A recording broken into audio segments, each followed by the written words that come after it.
Hello everyone, welcome to Java tutorials. My name is Kishore. In this video, we will discuss about object class. Object class is a root class in Java. Every class inherits the object class members. Some of the methods which are very much important in our Java course from the object class are the toString method, equals method, and hashcode method. What toString method does is it returns the string representation of the object. The equals method is mainly used in order to compare two objects, and the hash code is mainly used whenever you want to store the objects in hash based collections for efficient storage and retrieval. Equals and hash code we cannot discuss this time because we are going to mainly use these two methods when we work with collection framework. We will discuss that in that particular topic. What we can concentrate is on a toString method. Whenever you are printing an object, automatically the object class toString will be called, or the toString method of the object you are printing will be called in case the class has overridden the toString method. To understand that, let us create one class with the name called customer, and we will create a few properties like customer ID, customer name, and the phone number. Then we will generate the constructor using fields. We will also generate setters and getters for those properties. Now we will create the object using the three parameterized constructor, and we'll see what happens if I try to print the object. So let me create the customer object, customer1 equals to new customer, and we will pass some ID and the phone number. We will create another customer object, customer2, with some value like 4567 and Brad and some numbers. What happens if I print the object of customer1 and customer2? Let me run this program. Notice it is printing the package name, which is com.examples, and then the class name, which is the customer at the rate some hexadecimal value. Why it is printing like this? Because when you print the object reference, automatically the toString of that object will be called. But where is the toString method? ToString method is actually inherited from the object class that is actually called. If you open the source code of object class by using Control Shift T, you can search for object class, and let me search for the toString method. Look at the toString method, which is returning the get class get name. What this will do is it is going to get the package name and the class name of the object, concatenates at the rate, and then it is having some hexadecimal value of the hash code.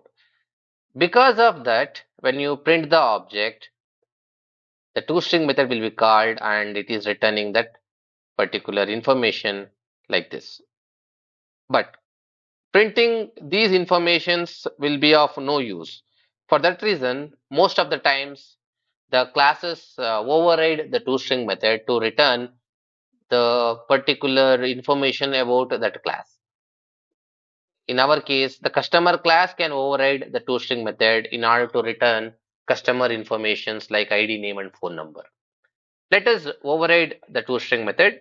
You don't need to type the toString method because Eclipse gives you an option to override the toString method in a shortcut, that is right click, go to source, and you get an option called generate toString method.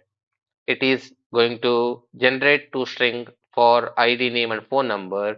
You just keep that as it is and you click on generate. You will see the toString method looks like this from Eclipse.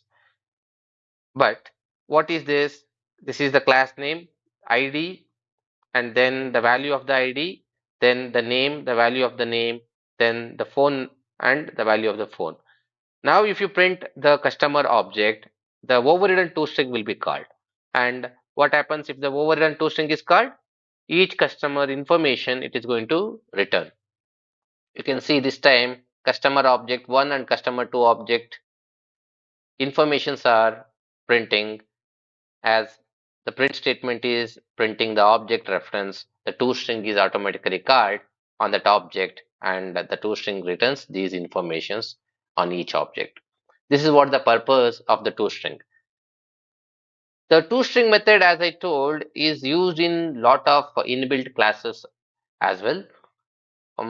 One good example is local date, which is part of one package called java.time.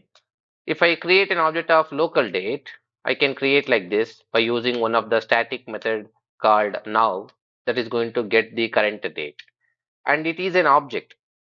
And if you try to print this local date, it is going to print the date like this.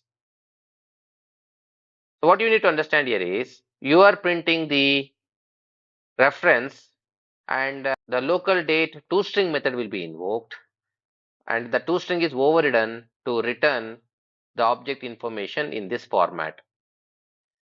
Same way in lot of other classes also the toString method is overridden. Let us just observe how the toString method is overridden in local date. If I go to local date and let me search for toString and look at this. The toString method is overridden. At the end, what they are doing is they are returning the month value, and then then the day value. Because of that, we are actually getting this particular information.